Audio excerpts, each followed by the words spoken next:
Hello, and welcome to another edition of Time About the Movies.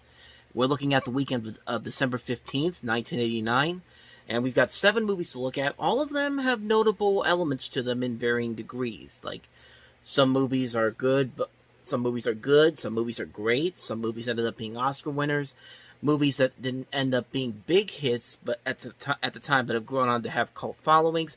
And then there are some little gems here and there that you probably haven't heard of, but you might want to give a shot at. So, with all that said, let's get right to it. So let's go ahead and get to the first movie, the biggest grossing of the newest releases this weekend. But as always, if it only makes $2 million, is it really the biggest hit out that weekend? Probably not, but it's notable for a couple of reasons. It's The Wizard with Fred Savage.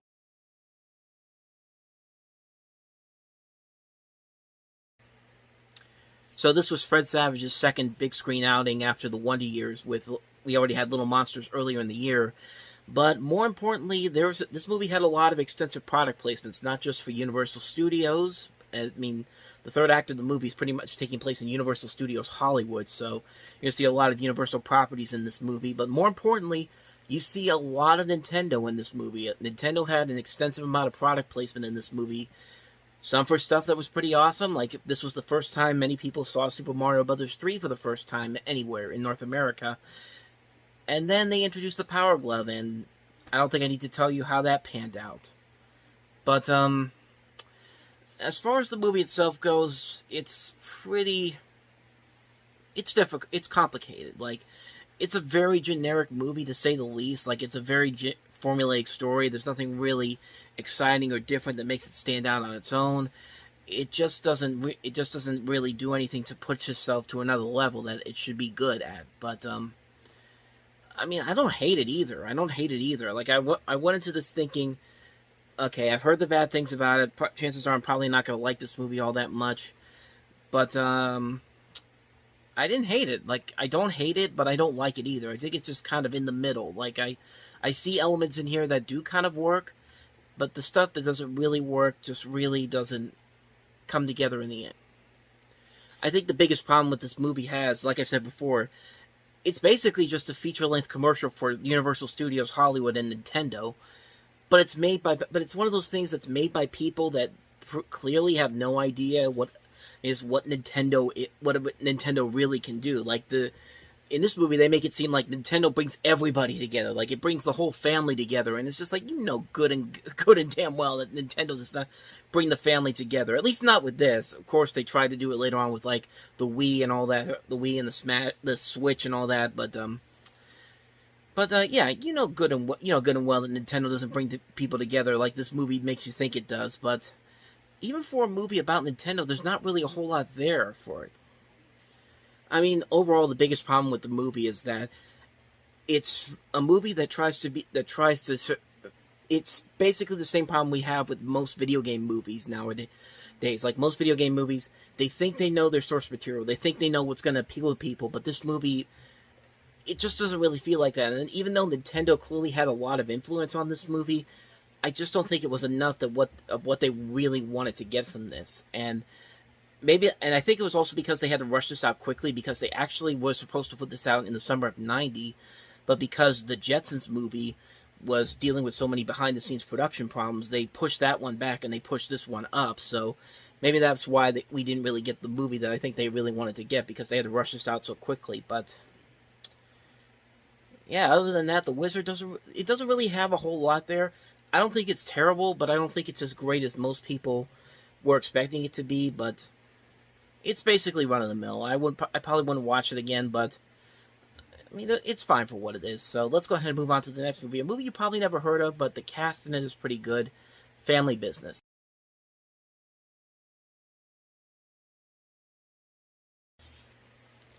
This is one of those movies that when I had a CD warehouse around where I live, I would find it in there. I'd find it for dirt cheap. I'd see the cast. It's just like Sean Connery, Dustin Hoffman, Matthew Broderick. Sounds pretty good. Directed by Sidney Lumet.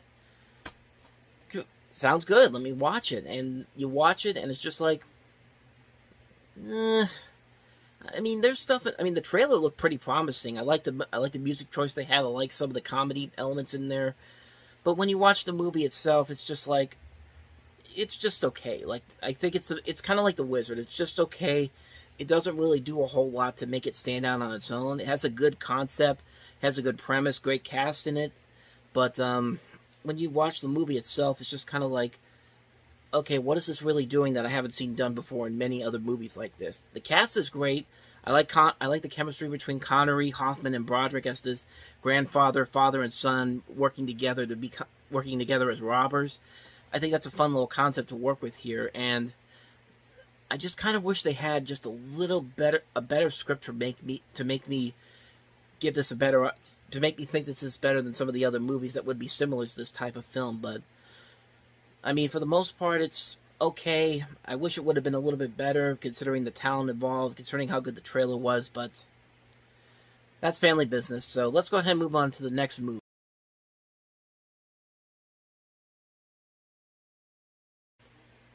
We're No Angels. This is a remake of a 1955 film of the same name. Got a great cast involved: Robert De Niro, Sean Penn, Demi Moore. You also have Wallace Shawn, Hoyt Axton, Bruno Kirby. Produced by Art Linson, who produced The Untouchables. Written by David Mamet, who wrote The Untouchables. Neil Jordan, who would later go on to direct The Crying Game. And they made a pretty good movie. I won't say it's one of the best movies of the year, but I think it's a lot better than I think people give it credit for. There are parts in here where I actually did legitimately laugh a little bit harder than I think most people would have. But yeah, it's a fun concept. It's a fun movie that they have here. I think there was a lot of elements that something like Sister Act probably took from this a couple years later, and I think Sister Act did this movie a little bit better. But what they have here is pretty good. I think it's a lot better than people give it credit for. I like watching Robert De Niro and Sean Penn work off each other, and I thought Demi Moore was pretty good in the film. It's a pretty fun movie. If you haven't seen We're No Angels, I'd say definitely check it out. I think it's one of those movies that's a little bit more underrated, and I think people should give it another chance if they can. So that's my thoughts on We're No Angels. Let's go ahead and move on to the next movie. And the next movie is Paul Newman in Blaze.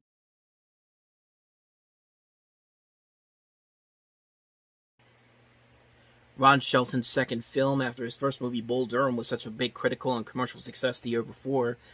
This one was not the big success I think they wanted it to be, but I don't know. I kind of enjoyed it. I mean, I like Ron Shelton as a director and writer. He's very good at that. And you got Paul Newman giving probably one of his more fun performances I've seen from him in a long time. Lolita Davidovich is really good in this movie. She's been in a couple movies before this, even though the trailer says introducing Lolita Davidovich, but I think it's because this is the first movie where she literally uses her full last name. I think the Adventures in Babysitting, she only called herself Lolita Davida.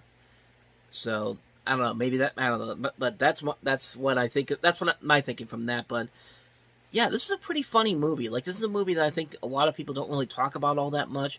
Not quite Bull Durham good, but it has enough funny moments in there, and the chemistry between Newman and Davidovich works so well that I think a lot of people should give it another chance if they can.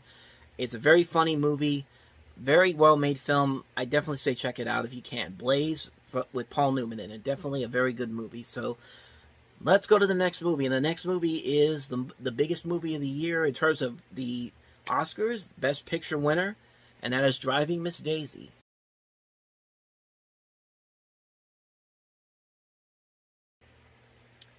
Now, do I think this really is the best picture of 1989? Probably not. I mean, this is one of those situations where the best picture of the year was not really the best picture. Don't get me wrong. This is a pretty good movie. I like Morgan Freeman. I like Jessica Tandy. I like Dan Aykroyd. I like the cast they have here. But in a year where you had stuff like Do the Right Thing, Born on the 4th of July, some of these great movies that really did not get as big of an Oscar attention. Well, Born on the 4th of July did, but not Do the Right Thing. Do the Right Thing only got one nomination that year. Even something like Batman. Remember, the Academy Awards did nominate blockbusters back then, like Indiana Jones and The Raiders of the Lost Ark got nominated for Best Picture. E.T. got nominated for Best Picture. Star Wars, the original Star Wars, got nominated for Best Picture. And do I really think this is one of the best movie of '89? No, but like I said, I don't hate this movie. I think it is a legitimately good movie. I think it works mostly because of the cast. Jessica Tandy and Morgan Freeman work off each other so well, and Morgan Freeman gives a great performance in this.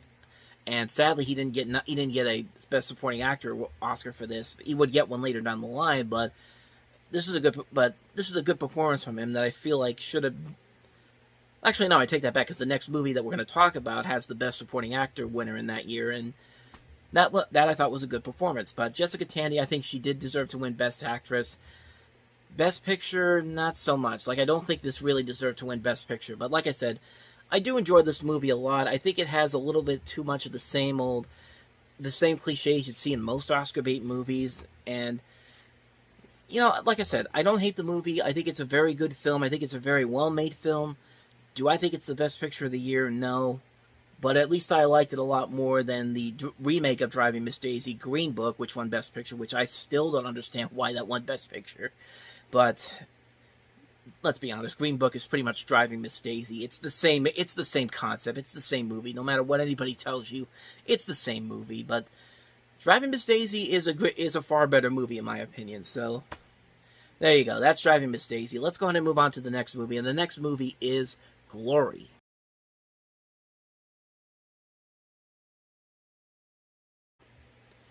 Glory, of course, takes place during the Civil War, and just phenomenal movie, man. One of the great war movies ever made, and this has the real Best Supporting Actor winner of the year. Well, he did win Best Supporting Actor, but Denzel Washington is fantastic in this movie. Morgan Freeman is really good in this movie too. I do also like Matthew Broderick and Carrie Elways in this, but Denzel Washington really steals the show in this movie. This is one of the first movies he ever won an Oscar for, and you can see why. He's given it his all in this movie.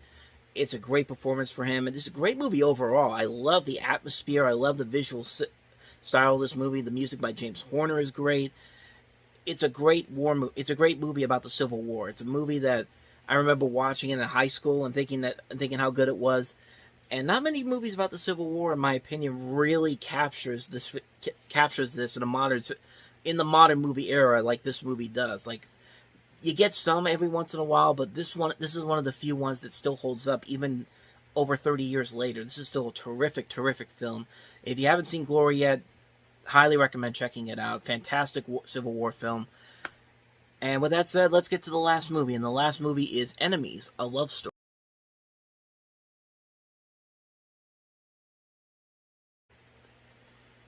Another very underrated movie, in my opinion. This is a movie that not a lot of people really talk about. This is directed by Paul Mazursky, who did Down and Out in Beverly Hills, and can't remember the other movie. Let me double check here real quick. Moscow on the Hudson, that's what I wanted to say. He also did stuff like Bob Carroll and Ted and Alice, Harry and Tonto, An Unmarried Woman, Moon Over Parador. This is probably the last great movie that I see on his filmography that I really did enjoy. I do like this movie a whole lot. The performances by Ron Silver. You also have Angelica Houston, Lena Olin, and trying to make sure I get this name right here. That's why I'm moving in closely. Margaret Sophie Stein. These people work off each other so well, and you actually do enjoy the script a whole lot. The writing and the scripting in this is really good. Roger Simon and Mazursky do a very good job of adapting this story, which is based off of I'm just double checking here again. It's based off of a novel. I thought it was but it was also an off-Broadway play. And if I remember correctly, I think Ron Silver was in the Broadway play of this, but I can't be for certain. But don't quote me on that. But the movie itself is really good. I love the performances by Houston, Olin, and Sophie Stein. I think they all give this unique performance to their characters that works very well. It makes you remember these characters so much.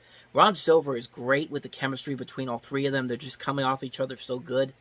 And the music is very good. I like the cinematography. They did a very good job of capturing 1949 New York in a way after World War II ended. Just a phenomenal movie, a very underrated movie, but in my opinion, Paul Mazursky's Enemies, a Love Story, definitely a movie you got to check out. And with that said, that's going to wrap up another edition of Time About the Movies. Next time around, we go to Christmas weekend 1989, and that'll actually be the last set of new movies that we'll talk about. Because the weekend after that will just be nothing but movies that have been already opened up and just the holiday overlap. So we use that weekend to look at some movies in 1989 we didn't get to cover. But next week we cover Born on the 4th of July, which is the follow-up for Oliver Stone after Platoon and Talk Radio with Tom Cruise in it. We also have Tango and Cash with Sylvester Stallone and Kurt Russell. Steven Spielberg's Always, the remake, is his remake, and Roger and Me, directed by Michael Moore. So we'll definitely look into those next time around. And thank you guys for watching. If you want to see more videos like this, check out the playlist on the next page. Check out the previous episode. And I'll see you guys tomorrow for the next video. So thank you for watching. I'll see you tomorrow. And until then, take care.